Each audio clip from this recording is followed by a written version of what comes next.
KaraokeBooks. The Bride of Lammermoor. Written by Walter Scott. Audiobook. Chapter 33.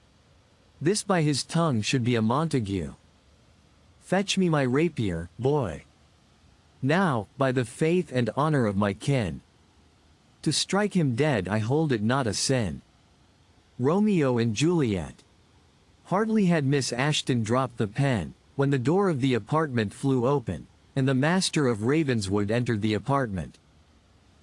Lockhart and another domestic, who had in vain attempted to oppose his passage through the gallery or antechamber, were seen standing on the threshold transfixed with surprise, which was instantly communicated to the whole party in the stateroom.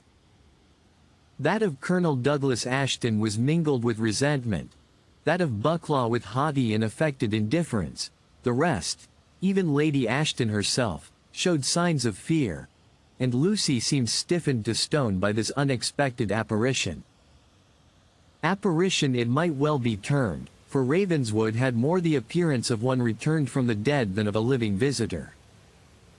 He planted himself full in the middle of the apartment, opposite to the table at which Lucy was seated, on whom, as if she had been alone in the chamber, he bent his eyes with a mingled expression of deep grief and deliberate indignation. His dark-colored riding cloak, displaced from one shoulder, hung around one side of his person in the ample folds of the Spanish mantle. The rest of his rich dress was travel-soiled, and deranged by hard riding. He had a sword by his side, and pistols in his belt. His slouched hat, which he had not removed at entrance, gave an additional gloom to his dark features, which, wasted by sorrow and marked by the ghastly look communicated by long illness, added to a countenance naturally somewhat stern and wild a fierce and even savage expression.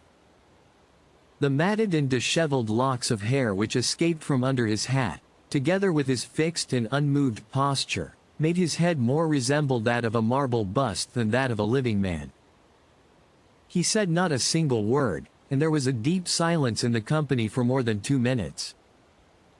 It was broken by Lady Ashton, who in that space partly recovered her natural audacity. She demanded to know the cause of this unauthorized intrusion.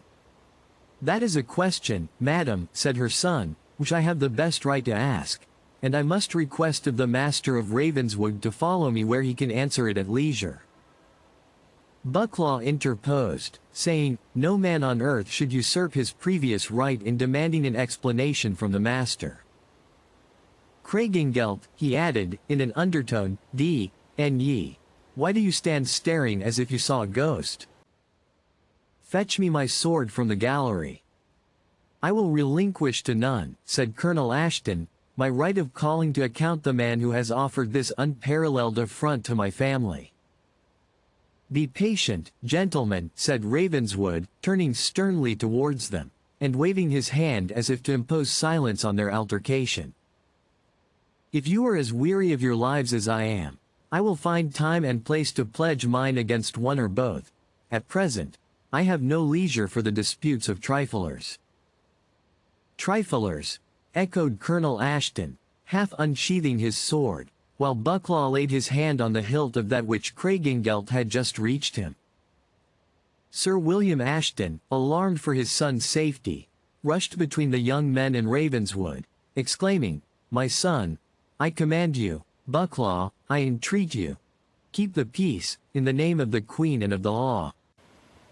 "In the name of the law of God," said Bide the Bent, advancing also with uplifted hands between Bucklaw, the colonel, and the object of their resentment. "In the name of him who brought peace on earth and goodwill to mankind, I implore, I beseech, I command you to forbear violence towards each other. God hateth the bloodthirsty man. He who striketh with the sword shall perish with the sword."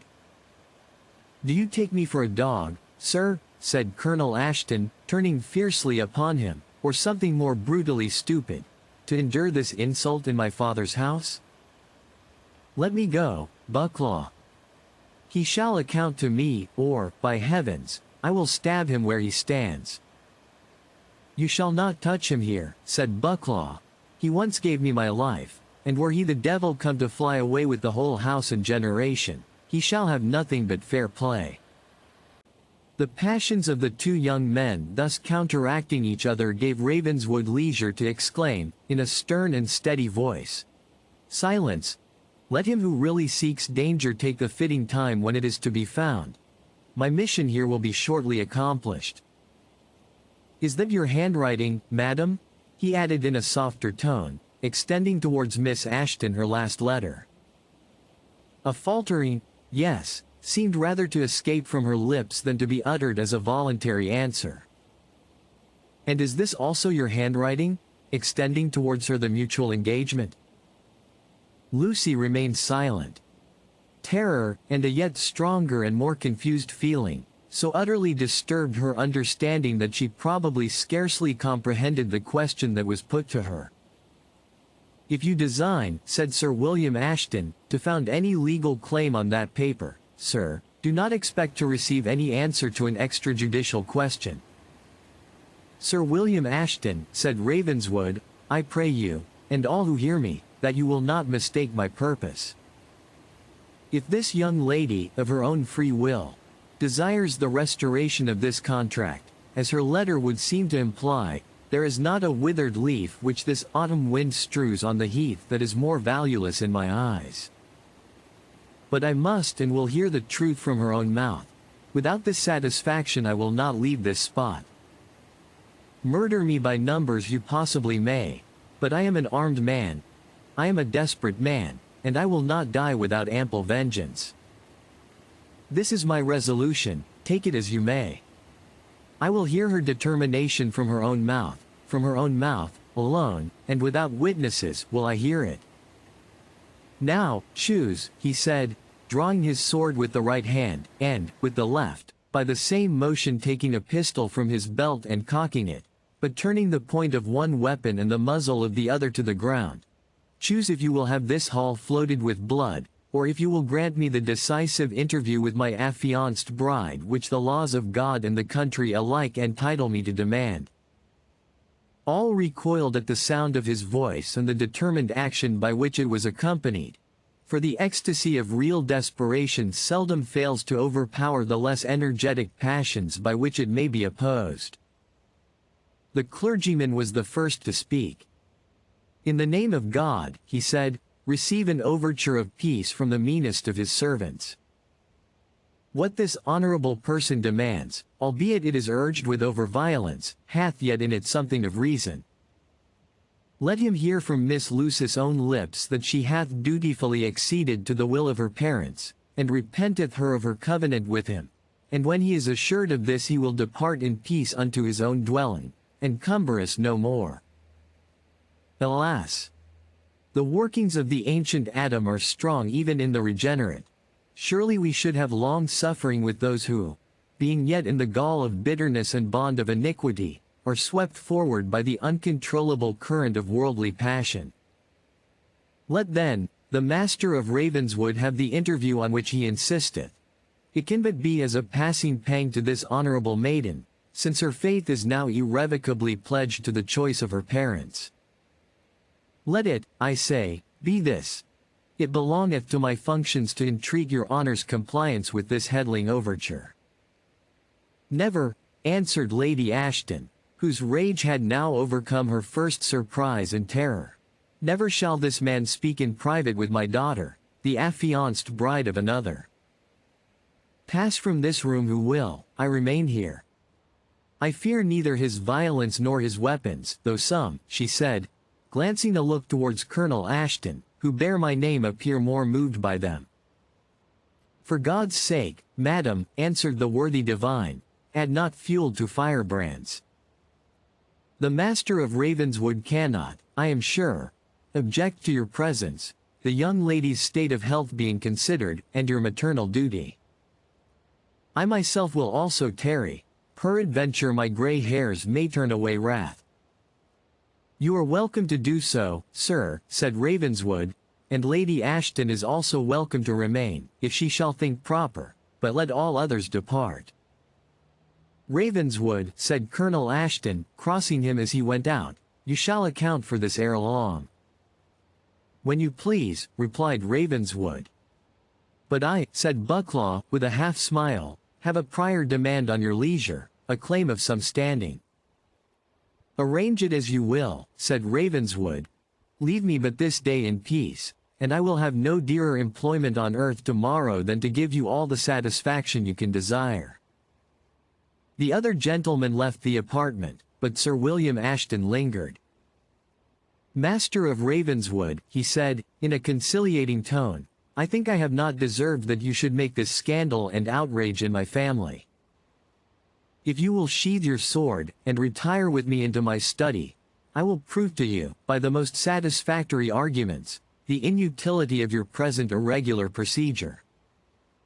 Tomorrow, sir, tomorrow, I will hear you at length, reiterated Ravenswood, interrupting him. This day hath its own sacred and indispensable business. He pointed to the door, and Sir William left the apartment. Ravenswood sheathed his sword, uncocked and returned his pistol to his belt, walked deliberately to the door of the apartment, which he bolted, returned, raised his hat from his forehead, and gazing upon Lucy with eyes in which an expression of sorrow overcame their late fierceness, spread his dishevelled locks back from his face, and said, Do you know me, Miss Ashton? I am still Edgar Ravenswood. She was silent, and he went on with increasing vehemence. I am still that Edgar Ravenswood who, for your affection, renounced the dear ties by which injured honor bound him to seek vengeance. I am that Ravenswood who, for your sake, forgave, nay, clasped hands in friendship with, the oppressor and pillager of his house, the traducer and murderer of his father. My daughter, answered Lady Ashton, interrupting him, has no occasion to dispute the identity of your person. The venom of your present language is sufficient to remind her that she speaks with the mortal enemy of her father. I pray you to be patient, madam, answered Ravenswood. My answer must come from her own lips. Once more, Miss Lucy Ashton, I am that Ravenswood to whom you granted the solemn engagement which you now desire to retract and cancel. Lucy's bloodless lips could only falter out the words, It was my mother. She speaks truly, said Lady Ashton, it was I who, authorized alike by the laws of God and man, advised her, and concurred with her, to set aside an unhappy and precipitate engagement, and to annul it by the authority of Scripture itself. Scripture, said Ravenswood, scornfully. Let him hear the text, said Lady Ashton, appealing to the divine, on which you yourself, with cautious reluctance, declared the nullity of the pretended engagement insisted upon by this violent man. The clergyman took his clasped Bible from his pocket, and read the following words. If a woman vow a vow unto the Lord, and bind herself by a bond, being in her father's house in her youth, and her father hear her vow, and her bond wherewith she hath bound her soul, and her father shall hold his peace at her, then all her vows shall stand, and every vow wherewith she hath bound her soul shall stand. And was it not even so with us? Interrupted Ravenswood. Control thy impatience, young man, answered the divine, and hear what follows in the sacred text. But if her father disallow her in the day that he heareth, not any of her vows, or of her bonds wherewith she hath bound her soul, shall stand, and the Lord shall forgive her, because her father disallowed her. And was not, said Lady Ashton, fiercely and triumphantly breaking in, was not ours the case stated in the Holy Writ? Will this person deny, that the instant her parents heard of the vow, or bond, by which our daughter had bound her soul, we disallowed the same in the most express terms, and informed him by writing of our determination? And is this all? Said Ravenswood, looking at Lucy. Are you willing to barter sworn faith, the exercise of free will, and the feelings of mutual affection to this wretched hypocritical sophistry? Hear him, said Lady Ashton, looking to the clergyman. Hear the blasphemer. May God forgive him, said Bide the Bent, and enlighten his ignorance. Hear what I have sacrificed for you, said Ravenswood, still addressing Lucy, ere you sanction what has been done in your name. The honor of an ancient family, the urgent advice of my best friends, have been in vain used to sway my resolution. Neither the arguments of reason nor the portents of superstition have shaken my fidelity. The very dead have arisen to warn me, and their warning has been despised. Are you prepared to pierce my heart for its fidelity with the very weapon which my rash confidence entrusted to your grasp? Master of Ravenswood, said Lady Ashton, you have asked what questions you thought fit. You see the total incapacity of my daughter to answer you. But I will reply for her, and in a manner which you cannot dispute. You desire to know whether Lucy Ashton, of her own free will, desires to annul the engagement into which she has been trepanned.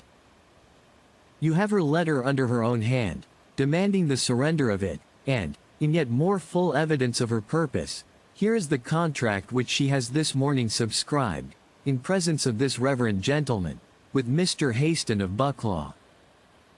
Ravenswood gazed upon the deed as if petrified. And it was without fraud or compulsion, said he, looking towards the clergyman, that Miss Ashton subscribed this parchment. I couch it upon my sacred character. This is indeed, madam, an undeniable piece of evidence, said Ravenswood, sternly, and it will be equally unnecessary and dishonorable to waste another word in useless remonstrance or reproach. There, madam, he said, laying down before Lucy the signed paper and the broken piece of gold. There are the evidences of your first engagement. May you be more faithful to that which you have just formed. I will trouble you to return the corresponding tokens of my ill-placed confidence. I ought rather to say, of my egregious folly. Lucy returned the scornful glance of her lover with a gaze from which perception seemed to have been banished. Yet she seemed partly to have understood his meaning, for she raised her hands as if to undo a blue ribbon which she wore around her neck. She was unable to accomplish her purpose, but Lady Ashton cut the ribbon asunder, and detached the broken piece of gold, which Miss Ashton had till then worn concealed in her bosom. The written counterpart of the lover's engagement she for some time had had in her own possession. With a haughty courtesy, she delivered both to Ravenswood, who was much softened when he took the piece of gold. And she could wear it thus, he said, speaking to himself, could wear it in her very bosom, could wear it next to her heart, even when, but complaint avails not, he said, dashing from his eye the tear which had gathered in it, and resuming the stern composure of his manner. He strode to the chimney, and threw into the fire the paper and piece of gold, stamping upon the coals with the heel of his boot, as if to ensure their destruction. I will be no longer, he then said, an intruder here. Your evil wishes, and your worse offices, Lady Ashton, I will only return by hoping these will be your last machinations against your daughter's honor and happiness. And to you, madam, he said, addressing Lucy, I have nothing farther to say, except to pray to God that you may not become a world's wonder for this act of willful and deliberate perjury. Having uttered these words, he turned on his heel and left the apartment. Sir William Ashton, by entreaty and authority, had detained his son and Bucklaw in a distant part of the castle, in order to prevent their again meeting with Ravenswood. But as the master descended the great staircase, Lockhart delivered him a billet, signed, Sholto Douglas Ashton, requesting to know where the master of Ravenswood would be heard of 4 or 5 days from hence, as the writer had business of weight to settle with him, so soon as an important family event had taken place. Tell Colonel Ashton, said Ravenswood, composedly, I shall be found at Wolf's Crag when his leisure serves him. As he descended the outward stair which led from the terrace, he was a second time interrupted by Craigengelt, who, on the part of his principal, the Laird of Bucklaw, expressed a hope that Ravenswood would not leave Scotland within 10 days at least, as he had both former and recent civilities for which to express his gratitude.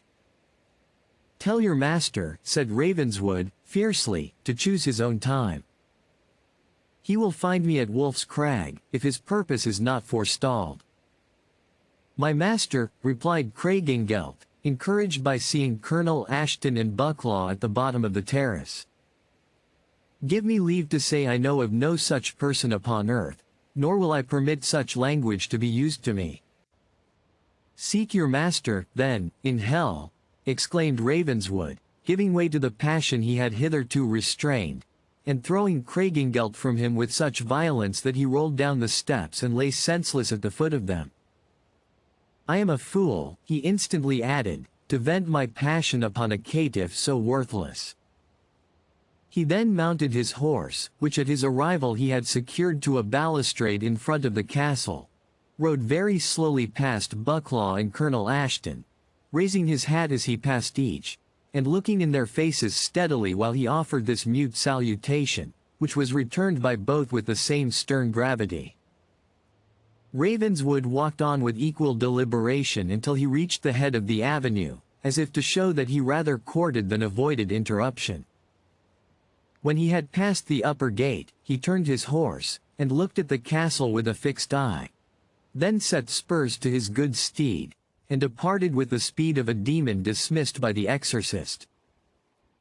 If you liked what you heard, please subscribe to the channel.